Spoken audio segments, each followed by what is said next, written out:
Buen día a todos. Un nuevo día, compartiendo, caminando juntos, rezando, formándonos, aprendiendo, unos de otros. En el nombre del Padre, del Hijo y del Espíritu Santo. Amén. Ven Espíritu Santo, lléname desde el comienzo y mi existencia de la gracia de la resurrección.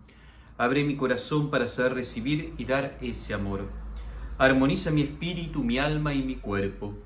Ubica mis emociones, mis sensaciones y mi sexualidad. Llena todos los vacíos de ternura paternal y maternal. Dame la gracia de elegir la vida. Abre mi ser a la alegría y la recepción del otro. Dame un corazón que perdone con facilidad y el deseo de desprenderme de las frustraciones y los deseos de venganza. Abre mi corazón al amor paternal de Dios y a la simplicidad de aceptar la vida tal como es. Espíritu Santo, que tu gracia abundante se derrame en mi corazón y acepte mi lugar de criatura y reconozca los beneficios que recibo de mi Creador. Amén. El último de los pecados capitales es la pereza. La pereza no es quedarte un ratito más en la cama, es un poquito más profundo que eso. La pereza también está asociada en algunos casos con la asedia. ¿Qué es la pereza en sí misma? Es un desgano culpable en el cumplimiento de las obligaciones, en el trabajo, en el estudio. Incluye a veces la ociosidad en extremo, que como dice el dicho, es la madre de todos los vicios. Incluye la postergación culposa, dejar para mañana lo que se puede hacer hoy. Se considera asedia o pereza espiritual cuando es la falta de interés en los bienes espirituales y el desgano por responder a las gracias divinas. ¿Ven? Dos cosas, la pereza como un acto físico y después está la asedia como esa pereza espiritual interior. Decía, no es quedarse durmiendo un poquito más. También hay que hacer como distinciones y juegos que hacemos sutiles. Voy a intentar explicar. No es lo mismo quedarse dormido que quedarse durmiendo. Y a veces nosotros decimos, me quedé dormido cuando me quedé durmiendo un poco más. Y acá es muy importante trabajar esto. Creo que todos tuvimos esta sensación que a veces quedarnos 5 minutos más o 10 minutos más hizo que todo se retrase. Y para muchos de nosotros, en algún momento, o lo sigue siendo, 10 minutos de diferencia significa tomar un colectivo vacío a un colectivo lleno. Entonces, la pereza también tiene sus consecuencias. Unas consecuencias en el hoy o en el futuro. También está en esto, en la cómo hacer realmente mi trabajo, cómo cumplo mis obligaciones, el estudio. ¿Cuántas veces decimos, bueno, me queda un ratito más, lo paso para mañana? Ahí es donde pasa a ser culpable. ¿Por qué? Porque yo decido hacerlo. Entonces, si yo decido esperar hasta mañana, esperar hasta más tarde, o hacer esto o lo otro, también me tengo que hacer cargo de esas decisiones que tomo. Y la asedia espiritual es no poner los medios y las gracias para ir hacia adelante, ¿no? O para acompañar esto. Lo voy a decir como con algún ejemplo.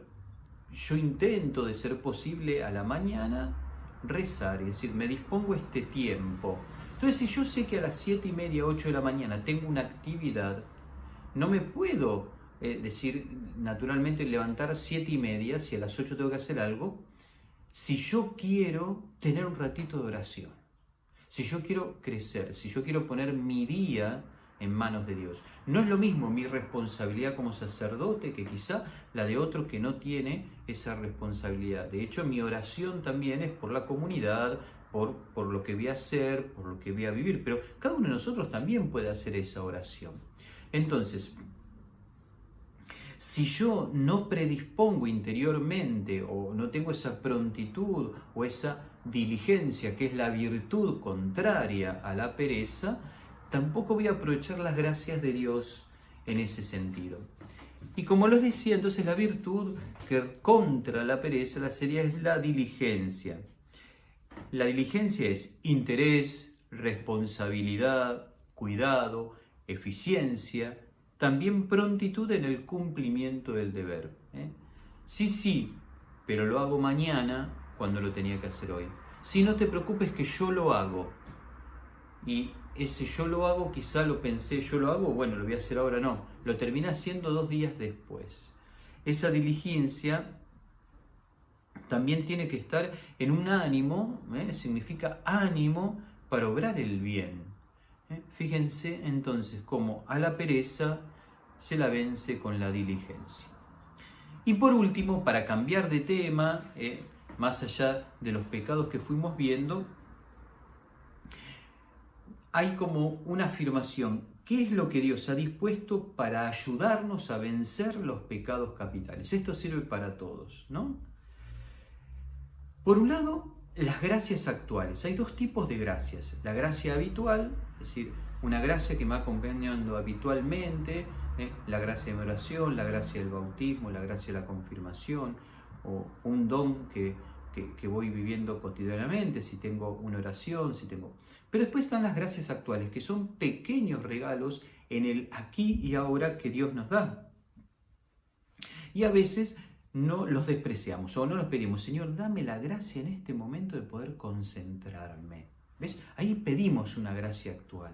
Y capaz el Señor está pidiendo o deseando que le pidamos esto.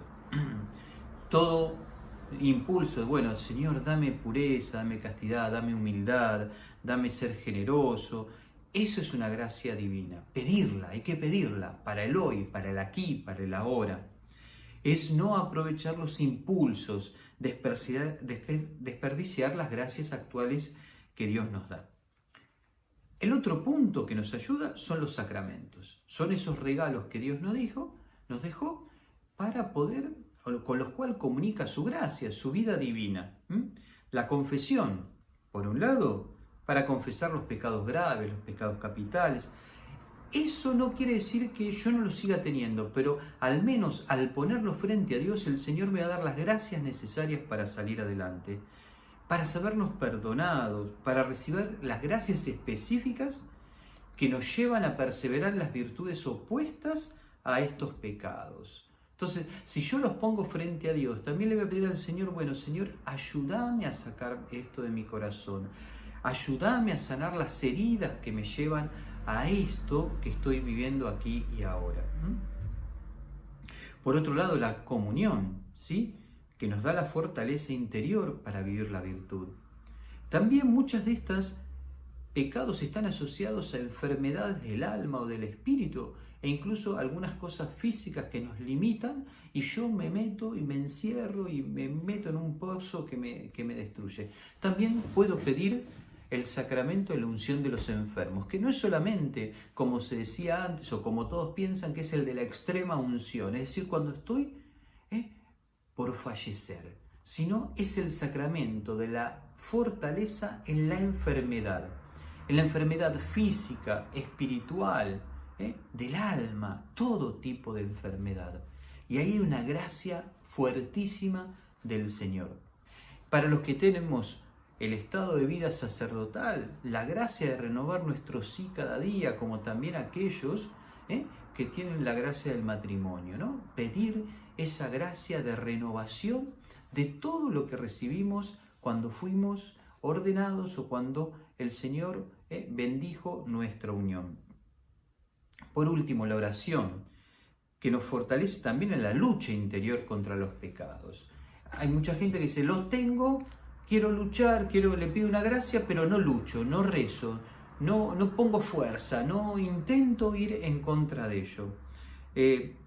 Dentro de la oración, recordar que un alma poderosa es el rosario. El rosario es la oración del humilde. De hecho, el rosario apareció en la historia de la Iglesia de un modo especialmente destinado a aquellos que no sabían ni leer ni escribir, pero al rezar el rosario, el meditar los misterios de la vida del Señor, había una pequeña catequesis, el anuncio, la visita, el nacimiento, Jesús que es flagelado, que sufre por nosotros, que carga la cruz, que muere, que resucita, la venida del Espíritu, los grandes misterios de la vida cristiana están en el rosario. Por eso no es una oración mecánica, sino es una oración contemplativa de los misterios de la vida del Señor. Ella, la Virgen, es la gran luchadora. Y también pedir a los santos que intercedan por nosotros, esa comunión de hombres y mujeres que viven en profundidad el Evangelio, que están disfrutando del gozo de la eternidad. Bueno, ojalá les haya servido este pequeño caminito que hicimos por los pecados capitales y seguiremos en esta línea para poder formarnos, para poder seguir creciendo en intimidad con el Señor, descubriendo aquellas cosas que tenemos que ir trabajando, aquellas cosas que están debajo, incluso algunos están en el inconsciente, pero que en determinadas circunstancias de la vida afloran, explotan. Por eso hoy vamos a pedirle al Señor que nos ayude a seguir pensando y rezando con todas estas realidades que fuimos descubriendo en estos días. Y que el buen Dios nos regale una abundante bendición. Él es Padre, Hijo y Espíritu Santo. Amén. Tengamos una bella jornada.